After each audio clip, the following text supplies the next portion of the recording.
Bonjour à tous, aujourd'hui on se retrouve pour la présentation d'un livre que vous m'aviez demandé quand je vous avais présenté Les pierres au quotidien, il n'y a pas longtemps, de Julia Bocchero. Je vous avais montré celui-ci que j'ai aussi depuis très longtemps et je vous avais demandé si ça vous intéressait que je vous le présentais également et vous avez été plusieurs à me dire que oui, donc voilà, je m'exécute. Et du coup, c'est le deuxième livre qui est là sorti et je le trouve vraiment très très chouette également. Il complète très bien le premier, Les pierres au quotidien. Et celui-ci est plus sur les pierres qu'on utilise en développement personnel pour travailler sur soi. Voilà. Donc, par contre, je ne sais pas si Alliance Magique, bon, GATB Édition, c'est une branche des éditions Alliance Magique. Moi, j'ai la version de quelle année? 2018, voilà, ici, 2018. Donc, c'est pas si vieux que ça. Elle l'a sorti bien après le premier. J'ai pas été regarder s'il était encore disponible. Je pense que oui. À la limite, vous pouvez vous le commander encore sur les sites des éditions Alliance Magique, la FNAC, Amazon, en librairie, etc. On va lire ensemble du coup ce qui est écrit au dos. Notre époque connaît une vaste remise en question des modes de vie et des voies auxquelles nous pensions pouvoir nous fier pour nous conduire au bonheur. Face à un monde évoluant vers une cohabitation de différences, chaque individu a pour tâche de tracer le chemin qui lui correspond. Et si toutes ces évolutions portaient en elles le cœur de la réalisation humaine la plus profonde, celle que nous ne saurions toucher sans atteindre l'essence de notre être, celle qui nous accueille et nous intègre en toute unicité à la construction de notre histoire la plus heureuse. La lithosophie, discipline d'épanouissement de vie par des pierres, nous invite à ressentir pleinement notre existence et à apprendre de nos sensations, que nos sensations peuvent devenir d'incontournables alliés. Grâce à l'écoute de soi et à l'exploration de notre être, la présence des minéraux devient pas à pas un miroir de notre âme, puis un compagnon capable d'éveiller en nous les ressources que la vie n'aura su y planter.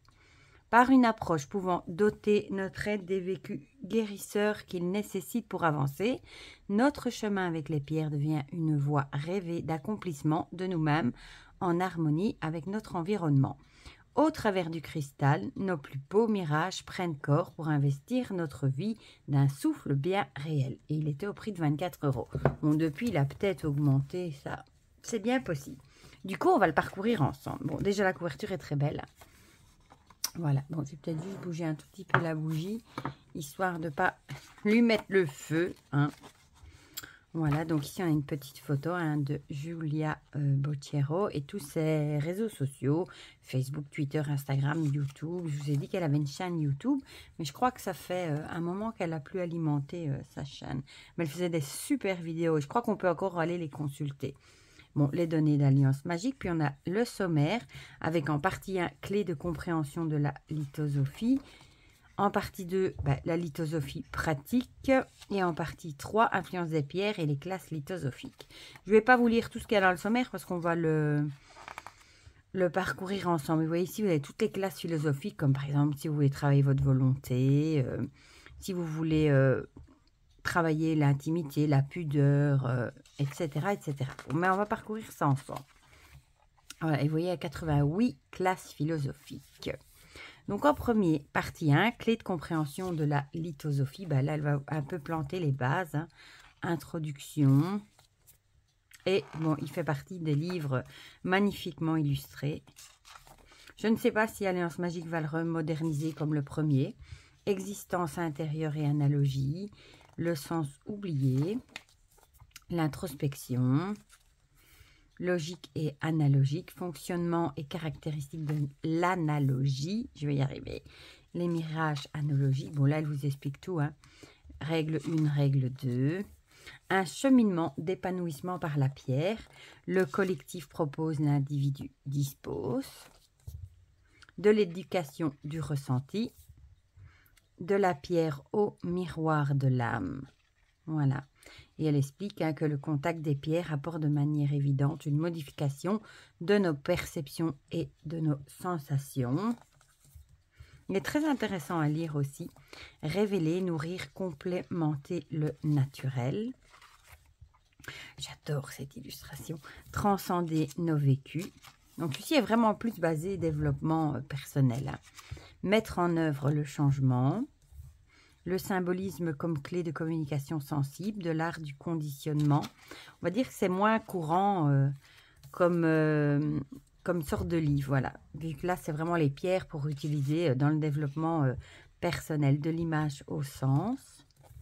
Utilisation pratique du symbolisme. Ici, on a un exercice. Réalisation des associations d'idées. Avec un exemple pratique. Le cycle de développement personnel. Là, elle nous dit par exemple en 1, le bilan. La stabilisation, la prise de décision. Mettre en œuvre le changement. Constatation des résultats. C'est vraiment les étapes. Puis après, elle va nous parler des chakras. Les chakras portent de perception dédiée. Historique de la notion de chakra. Nature et organisation des chakras. Ça, c'est très intéressant aussi. Les 7 chakras, structure et utilisation. Et on commence avec le chakra de base. Elle va vous expliquer où est-ce qu'il est localisé. Les zones d'influence, les zones où il travaille. Les domaines de la vie. Expression dans. Points d'astrologie liés. Les couleurs associées. Ici, on a le noir. L'équilibre, le manque. S'il est en équilibre, si vous manquez... Et si vous l'avez s'il travaille en excès, en marron, pareil, hein, équilibre, manque, excès, même chose pour la couleur rouge. Et amélioration de développement personnel associé ici. Par exemple, développer l'écoute de soi, développer l'affirmation de soi. Du coup, ça, on a pour les 7 chakras. Donc, je vais vous les passer. Le chakra du sommet. Ensuite, troubles quantitatifs et de conflits. Organisation quantitative des ressources. Chakra de base, par exemple, si il est surinvesti, ça vous dit ce qui se passe, et sous-investi. Et ça, vous avez pour les 7 chakras à chaque fois, je vais y arriver. Conflit, paradoxe et tension. Pareil, hein, chakra de base, s'il y a des conflits, ben, vous pouvez avoir des traumas physiques, accidents, difficultés à accueillir les contraintes, frustration liée aux colères retenues. Et ça, elle vous l'explique du coup pour les 7 chakras. Ensuite, on passe à la partie 2, la lithosophie pratique. Avec étape 1, bilan d'harmonisation, les débuts de la découverte. Les sensations qu'on peut ressentir quand on fait un bilan, par exemple. Enjeux pratiques et matériels utilisés. Quelles pierres utiliser aussi. Ici, elle vous explique. Images et révélations. Exploration chakra par chakra. Alors ici, on a un exercice, le bilan d'harmonisation. Méditation du chakra du cœur. Méditation, on a une méditation du coup pour tous les chakras. Voilà. Et on termine avec le chakra du sommet. Ensuite, étape 2, la stabilisation. Retrouver la cohérence avec trier son bilan d'harmonisation, synthèse des éléments marquants. L'interprétation, art de l'identification des sens. En fait, elle vous explique pas à pas les étapes, bilan, stabilisation, etc. Tranquilliser les sensations. Identification des surinvestissements. Là, vous pouvez voir, du coup, identifier les chakras qui sont trop surinvestis. Analyser pour voir avec clarté. Ici, elle vous met par rapport au chakra, par exemple, chakra du cœur. Suis-je capable de faire circuler mes émotions face à des situations de peine ou de désillusion? Ça, c'est des petites questions à vous poser. Étape 3, prise de décision. Nos efforts se font but. L'autodétermination, clé de construction de soi. Ici, hiérarchiser les besoins urgents, priorité 1, les moins urgents en deuxième position, du coup, hein, logique. Elle vous explique hein, comment voir ce qui a une priorité et ce qui est un moins urgent. Définir un objectif. Ensuite, formulation et cadrage. Le bilan de précision. Étape 4, mise en œuvre du changement pour une nouvelle vie et choisie. Une fois que vous avez su pointer ce qui n'allait pas, il faut mettre en place du coup des changements pour arriver à avancer. Hein. Les degrés de conditionnement. On va y arriver. Voilà. Nourrir un sous-investissement. Méditation orientée. Trouver les bons symboles. Ça, c'est vraiment le côté pratique, hein. Exemple pratique, du coup. Voilà. Étape 5, constatation des résultats, finaliser et aboutir. Bon, ça, c'est la meilleure partie, hein, où on voit les résultats de ses efforts.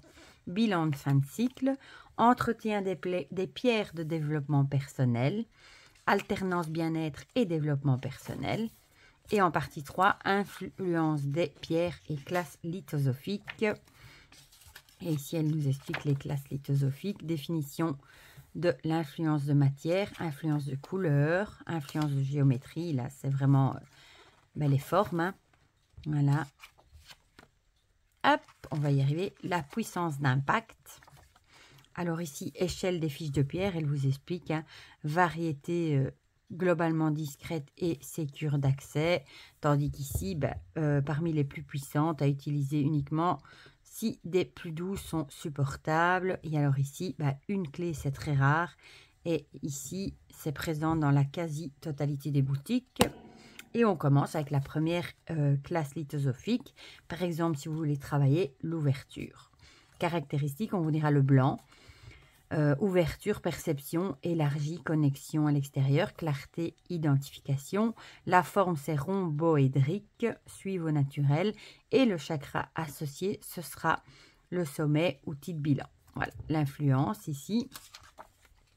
Les pierres, du coup, dans la couleur, ici on avait la couleur, hein, couleur blanche. Ici, vous avez les pierres que vous pouvez utiliser pour travailler le chakra, enfin le sentiment d'ouverture, le chakra du sommet, cristal de roche, calcite optique, magnésite, saphir incolore ou phénacite. Voilà, par exemple.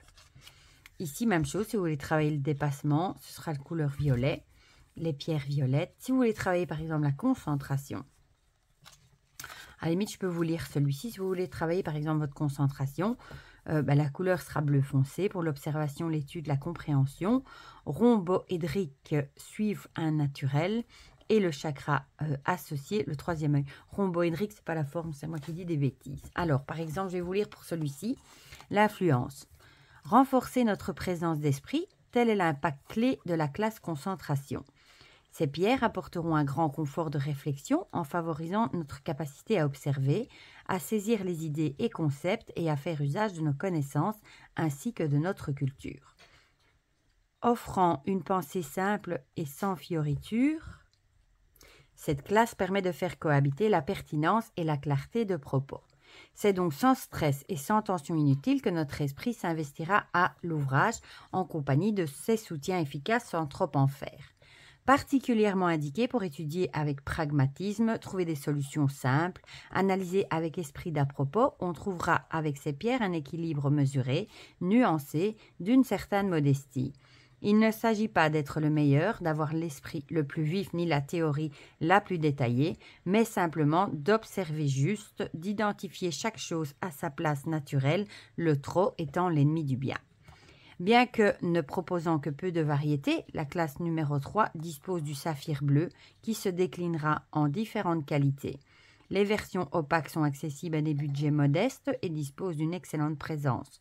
On appréciera sa densité, presque plus appropriée à l'affirmation d'esprit sans forcer qu'elle nous offre que ses équivalents translucides de qualité de joaillerie. Les variétés gemmes translucides, que ce soit en saphir ou en tourmaline, apporteront ici une fluidité de pensée et une nuance de légèreté. En cas de difficulté à sortir de modèles lucides, rigides ou d'entraves maintenues par un carcan moral, la classe concentration se montrera insidieuse en acceptant la sensation de naturel et de légitimité accordée aux idées en place.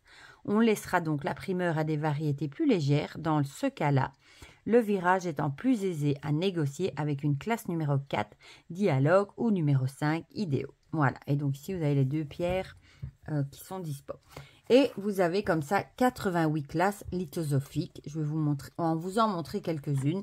Par exemple, pour travailler sur le sentiment d'attachement, la présence, les perspectives, la perfection aussi, le concept, l'éthique, la détermination, si vous voulez travailler votre détermination, votre identité, la pudeur aussi, la préservation, des solutions, la considération. Vous voyez, il y en a beaucoup. Hein. Si vous voulez travailler l'amélioration, la conscience, l'aura aussi, si vous voulez travailler sur votre aura. Par exemple, si vous voulez travailler votre ancrage, ça c'est ce qu'on parle beaucoup hein, pour le moment, de rester ancré avec toutes les énergies. Hein. Elle vous explique ce que c'est l'ancrage, etc. Et les pierres, du coup, qui sont conseillées. Et c'est bien parce qu'elle vous en propose à chaque fois plusieurs. Donc, il y a des plus rares et des un peu moins rares. Ça dépend du budget. Et du coup, vous pouvez choisir. L'intégrité, les aspirations, le partage aussi. Ici, avec par exemple la malachite, on peut travailler sur ses valeurs. La personnalité, les repères, la voix, la destinée, les échanges, par exemple, l'acceptation, l'émerveillement, la quête, la confiance aussi, pouvoir travailler sur la confiance. Et pour terminer, par exemple, la transformation. Du coup, ici, on vous demande si on a aimé le livre. Voilà. Ici, ben, son frère, hein, les pierres au quotidien, que moi j'adore. Purification, principe et méthode d'Arnaud Tully, un best-of. Ici, planter ensemble purification, même chose. Oui, l'essentiel de santé et de bonheur, je l'adore aussi celui-là. Les crédits photographiques pour toutes les photos. Et Lithosophia, ça c'est l'école de Julia Bocchero. Voilà pour ce magnifique bébé. Du coup, bah, j'espère que la présentation vous aura plu, que tous ceux qui me l'ont demandé, bah, du coup, ça leur fera plaisir de voir ce qu'il contient. Moi, je trouve il va très bien avec l'autre et c'est deux livres à avoir dans sa bibliothèque, même si c'est vrai que le dictionnaire lithothérapie holistique est génial. Ces deux-là sont quand même très chouettes également. Voilà. Et bon, pour ceux qui n'auraient pas les moyens peut-être de s'offrir le dictionnaire, ben, ça peut aussi être un bon, comment on dit ça, un bon choix également. Voilà. Mais du coup, dites-moi en commentaire ce que vous pensez de ce livre, si vous connaissiez ce livre ou pas du tout, si vous le trouvez intéressant. Dites-moi tout ça dans les commentaires, comme ça on partage tout ça ensemble comme d'habitude. Et pour le reste, je vous fais plein de gros bisous et on se dit à très vite pour de prochaines vidéos. Bisous, bisous!